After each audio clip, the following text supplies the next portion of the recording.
Hi കൂട്ടുകാരെ, എന്തൊക്കെയുണ്ട് വിശേഷം? എല്ലാവർക്കും സുഖമല്ലേ? ഞങ്ങളും ഇവിടെ സുഖമായിട്ട് പോകുന്നു. ഇന്ന് ഞാൻ വന്നിരിക്കുന്നത് LCHF ഇൻഗ്രീഡിയൻസ് മാത്രം ഉപയോഗിച്ചുകൊണ്ടുള്ള ചില്ലി ബജി റെസിപ്പിയുമായിട്ടാണ്. സാധാരണ നമ്മൾ ഗ്രെയിൻസ് ഉപയോഗിച്ചുകൊണ്ടാണ് മാവ് തയ്യാറാക്കാറ്. എന്നാൽ ഇവിടെ അതൊന്നും എടുത്തിട്ടില്ല. മീറ്റ് സ്റ്റഫിങ് വെച്ചുകൊണ്ടാണ് ഞാൻ ഈ ബജി തയ്യാറാക്കിയിട്ടുള്ളത്. അപ്പോൾ എല്ലാ പ്രിയ കൂട്ടുകാർക്കും ഒരിക്കൽ കൂടി പുതിയൊരു LCHF റെസിപ്പിയിലേക്ക് സ്വാഗതം. എന്തൊക്കെ ഇൻഗ്രീഡിയൻസ് ആണ് ഇവിടെ ഉപയോഗിച്ചിട്ടുള്ളത് എന്ന് പറയാം. ഇവിടെ ഞാൻ 4 ബജിമുളക് എടുത്തിട്ടുണ്ട്. നല്ല നീളമുള്ളത് നോക്കിയിട്ടാണ് എടുത്തത്. ഡീപ് ഫ്രൈ ചെയ്യുകയാണെങ്കിൽ വളഞ്ഞുള്ളതാണെങ്കിലും പ്രശ്നമില്ല. ഞാൻ അധികം ഓയിൽ ഒഴിക്കാതെയാണ് ഫ്രൈ ചെയ്യുന്നത്, അതുകൊണ്ടാണ് നീളത്തിലുള്ളത് നോക്കിയെടുത്തത്. പിന്നെ ആവശ്യമുള്ളത് പച്ചമുളക്, പിന്നെ സവാള ഞാനിവിടെ 6 സ്പൂൺ എടുത്തത്. 2 പേർക്ക് വേണ്ടിയാണ് തയ്യാറാക്കുന്നത്. സവാളയിൽ കാർബ് കൂടുതലായതിനാൽ ഒരു ദിവസം 3 സ്പൂൺ ഉപയോഗിക്കാൻ പാടുള്ളൂ. പലപ്പോഴും ശ്രദ്ധിക്കാതെ പോകുന്ന കാര്യമാണ് സവാളയുടെ അളവ്. പിന്നെ ജിഞ്ചർ ഗാർലിക് പേസ്റ്റും മല്ലിയിലയും കറിവേപ്പിലയും എടുത്തിട്ടുണ്ട്. പിന്നെ വേവിച്ച് പൊടിച്ചെടുത്ത ഇറച്ചിയാണിത്. നിങ്ങളുടെ കയ്യിൽ കറി വെച്ചതോ പൊരിച്ചതോ ആയിട്ടുള്ള ഇറച്ചി ഉണ്ടെങ്കിൽ അതും എടുക്കാം. പിന്നെ 2 മുട്ട ഉപ്പും കുരുമുളകും മിക്സ് ചെയ്തെടുത്തതാണ്. ആദ്യം ബജിയിലേക്കുള്ള മസാല തയ്യാറാക്കാം. ഇവിടെ ഇപ്പം പാന് ചൂടായിട്ടുണ്ട്. ഞാൻ വെളിച്ചെണ്ണ ഒഴിച്ചു കൊടുത്തു. 2-3 ടേബിൾ സ്പൂൺ വെളിച്ചെണ്ണ ഒഴിച്ചു കൊടുക്കാം. ഇനി സവാളയും പച്ചമുളകും കറിവേപ്പിലയും ഇട്ട് വഴറ്റിയെടുക്കാം.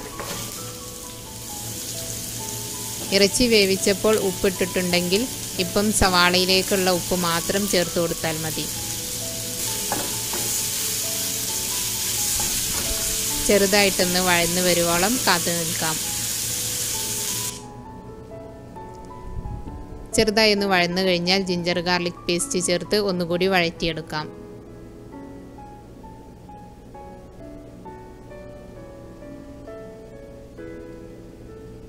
അല്പം മഞ്ഞൾപ്പൊടി ചേർത്ത് കൊടുക്കാം.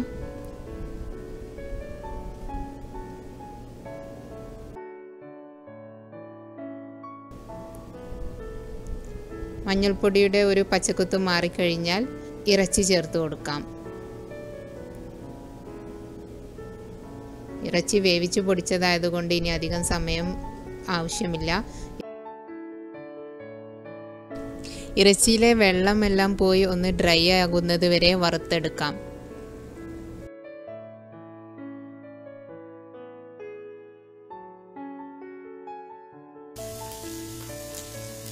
ഇപ്പോൾ ഇതിലെ വെള്ളമെല്ലാം ഡ്രൈ ആയിട്ടുണ്ട്. ഇനി കുരുമുളക് പൊടി ചേർത്ത് കൊടുക്കാം. ഇനി ഗരം മസാലപ്പൊടി ചേർത്ത് കൊടുക്കാം. ഇനി ഒന്ന് നന്നായിട്ട് മിക്സ് ചെയ്യാം. ഇനി ഫ്ലെയിം ഓഫ് ചെയ്യാം. ഇനി മുകളിൽ മല്ലിയില വിതറി ഇത് തണുക്കാനായിട്ട് വെക്കാം. ഇനി നമുക്ക് ബജിമുളക് കട്ട് ചെയ്യാം. ഞാനിവിടെ നടുകെ കീറിയെടുക്കുകയാണ്. ഇനി ഇതിനെ 4 പീസാക്കി എടുക്കാം.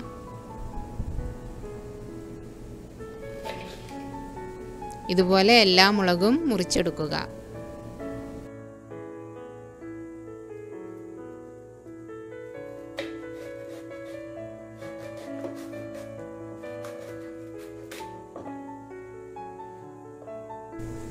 എല്ലാ മുളകും മുറിച്ചെടുത്തു.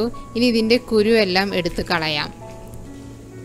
മുളകിൻ്റെ ഞെട്ടി എടുക്കേണ്ട, അത് മുളകിൽ തന്നെ വെക്കാം.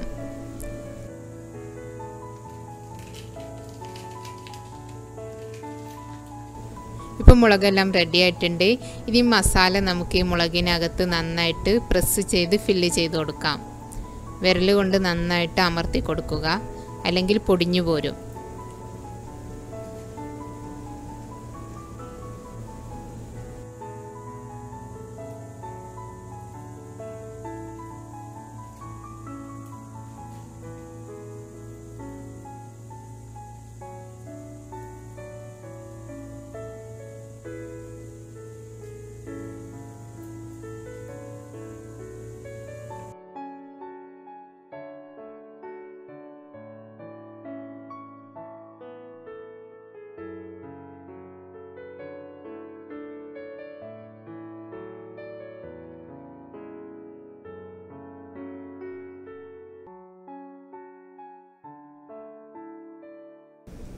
എല്ലാ കഷ്ണങ്ങളുടെ ഉള്ളിലും ഞാനിവിടെ ഫില്ലിങ് നിറച്ചു കൊടുത്തു കഴിഞ്ഞു. ഇനി നമുക്ക് ഫ്രൈ ചെയ്യാം. 2 മുട്ടയിൽ ഉപ്പും കുരുമുളകും നന്നായിട്ട് മിക്സ് ചെയ്തെടുക്കാം.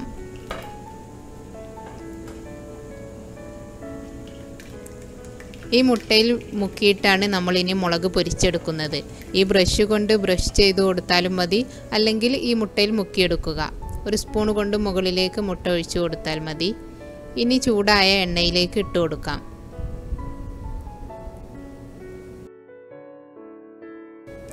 ഒരുപാട് എണ്ണയിലിട്ടാണ് നിങ്ങൾ ഫ്രൈ ചെയ്യുന്നതെങ്കിൽ മുഴുവനും 1-2 പ്രാവശ്യം കൊണ്ട് ഫ്രൈ ചെയ്തെടുക്കാം.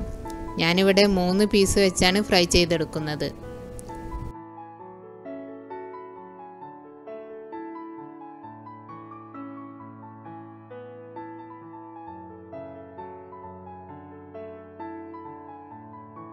പെട്ടെന്ന് തന്നെ ഒരു സൈഡ് മൊരിഞ്ഞു വന്നിട്ടുണ്ട്.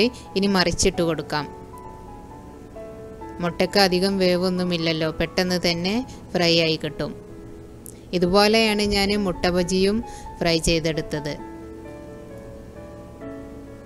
ഇനി അടുത്ത സൈഡ് കൂടി മൊരിഞ്ഞു കഴിഞ്ഞാൽ നമുക്കിത് കോരിയെടുക്കാം. ഞാനിത് കോരിയെടുക്കുകയാണ്. 2 സൈഡും പാകമായിട്ടുണ്ട്. മസാലയൊന്നും പൊടിഞ്ഞു പോയിട്ടൊന്നുമില്ല. മുട്ടയുടെ കോട്ടിങ്ങിൽ നല്ല ഉഷാറ് ബജി ഇവിടെ റെഡി ആയിട്ടുണ്ട്. ഇങ്ങനെ മുഴുവനും നമുക്ക് ഫ്രൈ ചെയ്തെടുക്കാം. മറ്റൊന്നും വേണ്ട, ഇത് തനിച്ച് ഇതുപോലെ കഴിക്കുകയാണ് രസം. മറ്റ് ചമ്മന്തിയോ ചട്നിയോ ഒന്നും ഇതിന് ഡിപ്പ് ചെയ്യാനായിട്ട് ആവശ്യമില്ല. LCHF ഇൻഗ്രീഡിയൻസ് മാത്രം ഉപയോഗിച്ചുകൊണ്ടുള്ള ഗ്രെയിൻ ഫ്രീ ആയിട്ടുള്ള ബജി എല്ലാവരും ട്രൈ ചെയ്ത് നോക്കണം. ഇഷ്ടമായാൽ ലൈക്ക് ചെയ്യാനും ഷെയർ ചെയ്യാനും മറക്കരുത്. LCHFൽ 4 മണി പലഹാരങ്ങളൊന്നുമില്ല, പക്ഷേ നിങ്ങൾക്കിത് ഉച്ചക്കോ രാത്രിയോ ട്രൈ ചെയ്യാവുന്നതാണ്. വിശക്കുമ്പോൾ മാത്രം കഴിക്കുക, വിശപ്പ് മാറിയാൽ നിർത്തുക. അപ്പോൾ അടുത്ത വീഡിയോയിൽ വീണ്ടും കാണാം. ഇതുവരെയും സപ്പോർട്ട് ചെയ്ത എല്ലാ സുഹൃത്തുക്കൾക്കും 1000 നന്ദി.